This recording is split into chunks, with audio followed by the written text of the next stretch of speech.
สบายดีพ่อแม่พี่น้องสาวลาวและสาวไทยเฮาทั่วทุกมุมโลกเนาะมาผู้ใดจำเสียงนี้ได้บ่เนาะจำได้บ่จำได้บ่ถ้าจำได้ก็ขอบโมขอบใจหลายๆเด้อบ่สุผู้สุคนเนาะค่ะเนาะผู้ใดก็สิฮู้จักว่าโอเคเสียงนี้เป็นเสียงไผเนาะก็คือครอบครัวขอทานแดกสองเนาะพ่อแม่พี่น้องที่ทุกคนโอเคตั้งสายยาให้นะหลายๆซื้อว่าสั้นซะก็บ่ว่ากันพ่อแม่พี่น้องนะตอนนี้ทางครอบครัวขอทานแดกเนาะได้เปิดตืมอีกซ่องหนึ่งเด้อพ่อแม่พี่น้องสาวลาวหรือสาวไทยเฮาก็คือครอบครัวขอทานแดกก็คือซ่องนี้เนาะพ่อแม่พี่น้องมันจะมี2มี4แล้วก็มี5เนาะค่ะเนาะใจไทยบางที่อาจสิเฮ็ดฮอด10คันว่า10แล้วก็ฮอด20ก็คือ20หรือว่าโอเคเข้า30ไปก็ได้แม่นบ่ล่ะพ่อแม่พี่น้องนะ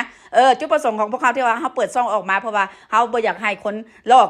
คนที่ว่าถูกต้มตุ๋นแล้วว่าหลอกลวงเนาะพ่อแม่พี่น้องโดยเฉพาะเป็นครอบครัวนี่ว่าซั่นเถาะไปสิ่งใดที่ว่าพวกมันเฮ็ดออกมาพวกเฮาก็สิฮู้สิเห็นกันแจ้งๆกันไปนํกันเบิดแล้วว่าก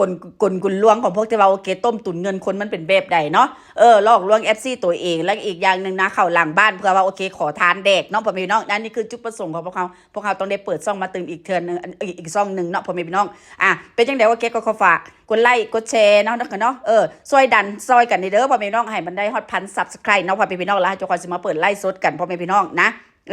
ส่วนครอบครัวขอทานเด็ก2แล้วก็ครอบครัวขอทานเด็ก4ก็ยังมีไว้ให้ทุกคนโอเคได้คอยได้ติดตามกันพ่อแม่พี่น้องอย่าลืมกดไลค์กดแชร์พ่อแม่พี่น้องนะแต่ละซ่องของพวกเราไว้แล้วก็ทางขอบคุณทางแอดมินเนาะพ่อแม่พี่น้องแอดมินหน้าบ้านกับหลังบ้านเนาะที่ว่าโอเคซอยเหลือกันในเรื่องนี้ว่าสนุกไปบ่ว่าสิเรื่องใดๆต่างๆนานาว่าสนุกไป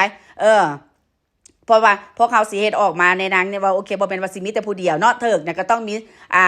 แอดมินทางหลังบ้านเดเนาะค่ะเนาะแล้วก็นะทั้งว่าข้างล่างก็คือมีพี่น้องสาวลาวหรือสาวไทยที่ว่าคอยให้เป็นกำลังใจแล้วก็คอยให้การสนับสนุนเนาะทางครอบครัวขอทานแดกเนาะค่ะเนาะเป็นจังได๋แล้วเฮาจะคอยพ้อกันว่าโอเคแล้วเบิ่งว่าติดตามเด้อพอพี่น้องว่าเฮาสิมีคลิปแห้งหรือว่าโอเคสาระหยังแดหลายๆอย่างเนาะอาจปนเปกันไปจะบ่เป็นว่าโอเคสิมาเสแต่ครอบครัวนี้ครอบครัวเดียวอาจจะมีหลายๆอย่างคือกันพอพี่น้องนะแล้วขอฝากให้ทุกคนติดตามนํกันว่าเฮาสิมีหยังแดออกมาว่าซั่นโตไปจะเป็นเรื่องความรู้บ่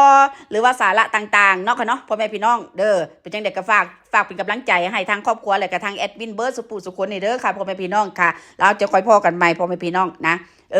อันใดที่ว่าเฮาเว้าออกมาเนาะค่ะเนาะฝากให้ทุกคนมาเป็นกำลังใจให้กับพวกเขาเด้เนาะพวกเขาเฮ็ดอยู่บ่นี้เพื่อย้อนหยังพ่อแม่พี่น้องพวกทุกคนก็สิฮู้จุดประสงค์ของแต่ละคนดีแล้วก็ค่อยก็เชื่อได้ว่า